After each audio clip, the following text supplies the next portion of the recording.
Mahesh office जाने के लिए तैयार हो रहा था। उसकी पत्नी अंजू किचन में गर्मा गर्म पराठे बना रही थी। तभी अंजू का मोबाइल जो उसके बिस्तर पर रखा हुआ था वो बज उठा। महेश ने मोबाइल देखा तो उस पर शीतल कॉलिंग लिखा आ रहा था। महेश ने गंदा सा मुंह बनाया। तभी अंजू की आवाज किचन से आई। महेश, मेरा मोबाइल बज रहा है, देखो तो किसका है। महेश ने कहा, शीतल का है। अंजू बोली, तो उठाओ ना, देखो तो सही वो क्या बोल रही है। लेकिन महेश ने शीतल का कॉल पिक नहीं किया। इसी बीच कॉल डिस्कनेक्ट हो गया। तभी एक बार फिर से शीतल का कॉल आने लगा। महेश ने मोबाइल उठाया और उसे लेकर अंजू के पास गया और बोला, लो, तुम ही बात कर लो ना। अंजू ने कहा, तुम भी हद करते हो। शीतल तुम्हारी साली है, तुम उससे ऐसे डरते हो जैसे कि वो तुम्हें खा जाएगी। ये कहकर अंजू ने कॉल उठाया। शीतल बोली, ओए, कहाँ थी तू? इतनी देर से कॉल क्यों उठाया? सुबह सुबह ही जीजू से रोमांस कर रही थी क्या? अंजू ने कहा, अरे यार, शादी के बाद सुबह सुबह रोमांस पति के साथ नहीं, किचन में पराठों के साथ होता है। पराठे बना रही हूँ तुम्हारे जीजू के लिए। ऑफिस जाने का समय हो रहा है ना। शीतल ने कहा, सही है।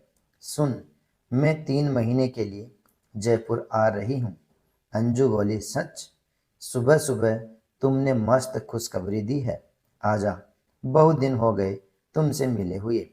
यहाँ तीनों मिलकर खूब मस्ती करेंगे। शीतल अंजू की चचेरी बहन थी। दोनों बहनें कम, दोस्त ज्यादा थी।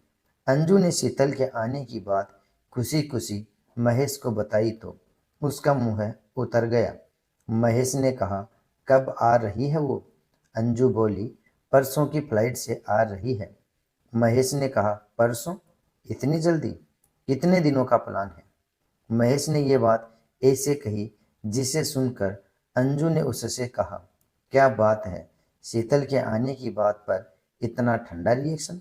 अरे, जीजू लोग तो साली के आने पर खुश होते हैं और एक तुम हो जिसके चेहरे का रंग उतर गया।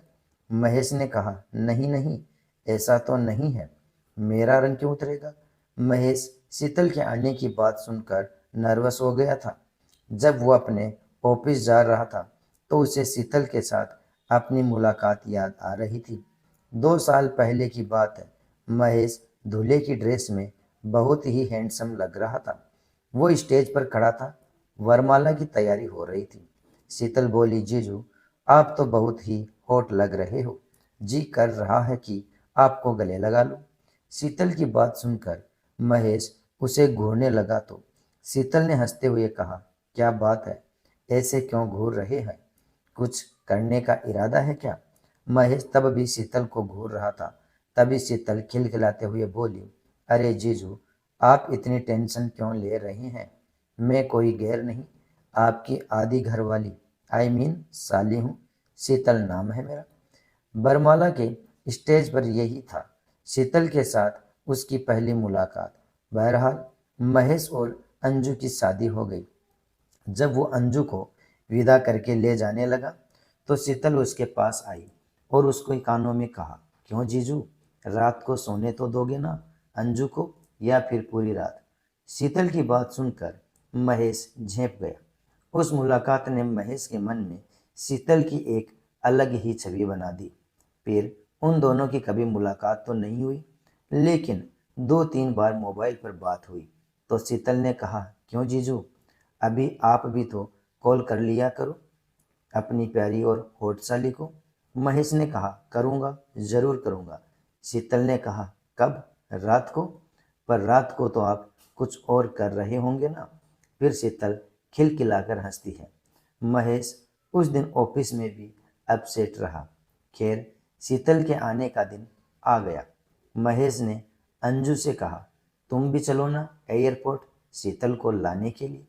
अंजू ने कहा, अरे, दिख नहीं रहा है, कितना काम पड़ा है घर पर। अगर तुम्हारे साथ जाऊंगी तो बहुत देर हो जाएगी। तुम चले जाओ ना, मैं तब तक लंच तैयार करके रखूंगी। उदास मन से महेश एयरपोर्ट गया। जब वो एयरपोर्ट पहुंचा तो शीतल की फ्लाइट लैंड कर चुकी थी। वो एयरपोर्ट के बाहर खड़ी थी। जैसे ही महेश वहां पहुंचा तो शीतल दौड़कर उसके गले से लग गई। महेश का दिल जोर से धड़कने लगा। शीतल बोली, क्या जीजू, आप तो बहुत तड़पाते हो, कहाँ रह गए थे आप?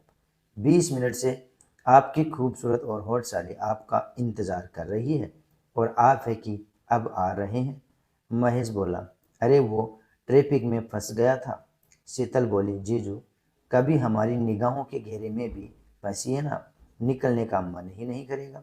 ये कहकर शीतल फिर से खिलखिलाकर हंस पड़ी और एक बार फिर से महेश के गले लग गई। महेश चुपचाप शीतल को देखता रहा। शीतल बोली, क्यों जीजू, इसी तरह चिपके रहना या घर पर भी चलना है? महेश की आंखें शर्म से झुक गई। कुछ देर बाद शीतल और महेश कार में बैठकर घर की ओर जा रहे थे। कुछ देर बाद वो घर पहुंच गए। घर पहुंचकर शीतल ने जैसे ही अंजू को देखा तो बोली, ओ माय डार्लिंग, कितनी खिल गई है तू, लगता है जीजू खूब प्यार करते हैं तुम्हें। अंजू बोली, तू भी कर ले शादी, तुझे भी तेरा पति खूब प्यार करेगा। शीतल ने कहा, क्या अंजू तुम भी? प्यार करने के लिए शादी की कहाँ जरूरत पड़ती है, क्यों जीजू? ये कहकर शीतल ने महेश की ओर देखकर आंख मार दी। महेश इधर उधर देखने लगा।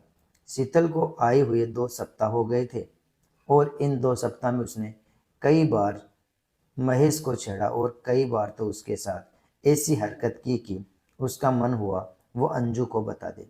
एक दिन पहले की बात है। अंजू घर पर नहीं थी। शीतल बाथरूम में नहा रही थी। तभी उसने जोर जोर से चिल्लाना शुरू कर दिया, जीजू, जीजू, अरे जल्दी आओ, मुझे बचाइए। महेश उस समय एक काम कर रहा था, लेकिन उसने जैसे ही शीतल के चिल्लाने की आवाज़ सुनी तो वो भागा भागा बाथरूम की ओर गया। शीतल अब भी चिल्ला रही थी। शीतल ने कहा, बचाओ, बचाओ। महेश ने बाथरूम का दरवाज़ा खोला तो शीतल के कपड़े पानी से भीगे हुए थे। वो एक बार फिर से महेश के गले लग गई। महेश ने कहा, क्या हुआ, तुम चिल्ला क्यों रही हो? शीतल बोली, जीजू अभी यहाँ पर एक छिपकली थी, वो मुझे घूर रही थी। महेश बोला, छिपकली? यहाँ छिपकली कैसे आ गई?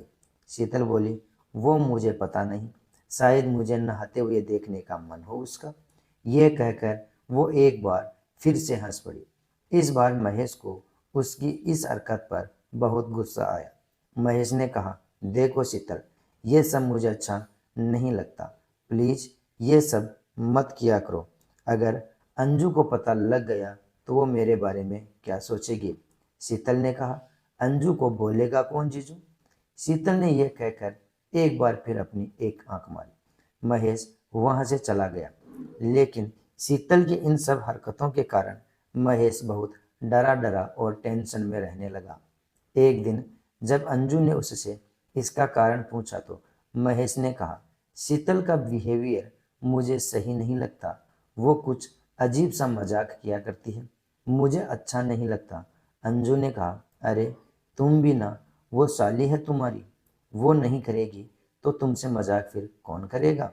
एक बात और, वो हमेशा से ऐसी ही है, उसकी बातों पर इस तरह परेशान हो जाओगे तो फिर हो गया, बात आई गई हो गई। महेश भी अंजू की बातों को सुनकर चुप्पी लगा गया। लेकिन उस रात की घटना ने महेश की चुप्पी तोड़ दी। असल में कुछ दिनों से अंजू की तबीयत ठीक नहीं चल रही थी। उस रात अंजू को दवा देकर महेश गैलरी में टहल रहा था क्योंकि उसे नींद नहीं आ रही थी। तभी शीतल वहां आ गई और, क्या हुआ जीजू, नींद नहीं आ रही है क्या? महेश ने कहा, हाँ, थोड़ा सिर में दर्द है। शीतल ने कहा, अरे तुम मुझे बोला क्यों नहीं? रुकिए, मैं अभी आपको बाम लगा देती हूँ। महेश ने कहा, अरे नहीं नहीं, मुझे इसकी ज़रूरत नहीं है। लेकिन शीतल कहाँ मानने वाली थी। वो बाम की शीशी ले आई और महेश को ज़बरदस्ती बैठाकर उसके सिर में बाम लगाने लगी। बाम लगाते लगाते वो महेश के करीब भी आ रही थी और जानबूझकर अपनी गर्म सांसें महेश के ऊपर छोड़ रही थी। महेश को अनकंफर्टेबल लग रहा था, लेकिन वो वही हरकत किए जा रही थी तो महेश को बहुत गुस्सा आ गया। महेश ने कहा, बहुत हो गया शीतल, प्लीज ये मत करो। मैं तुम्हें कितनी बार कह चुका, मुझे ये सब पसंद नहीं। देखो, किसी भी रिश्ते की एक सीमा होती है, उसे पार मत करो। माना कि जीजा और साली के बीच मजाक का रिश्ता होता है, लेकिन मजाक का ये मतलब नहीं है कि फीलिंग्स का ही मजाक बन जाए। मेरी वाइफ बीमार है, पिछले कई दिनों से मैं ठीक से सो नहीं पाया हूँ। हर वक्त सोचता रहता हूँ कि अंजू जल्दी से ठीक हो जाए। और तुम हो कि महेश ने इतनी जोर से यह सब कहा कि अंजू वहाँ आ गई। महेश ने कहा, अरे अंजू, तुम क्यों बाहर आ गई? अंजू ने कहा, आई एम सॉरी महेश, तुमने मुझे पहले भी बोला था, लेकिन मैंने ही सीरियसली नहीं लिया। शीतल, महेश सही कह रहे हैं। मजाक के रिश्ते की आड़ में कुछ भी करने की छूट नहीं दी जा सकती। आई एम सॉरी शीतल, लेकिन तुम हमें अकेला छोड़ दो और खुशी से रहने दो। हालांकि शीतल को भी अब अपनी गलती का एहसास हो गया था। उसने उन लोगों से माफ़ी मांगी और अगले ही दिन वहाँ से चली गई। दोस्तों, वीडियो पसंद आया हो तो लाइक और शेयर ज़रूर कर देना।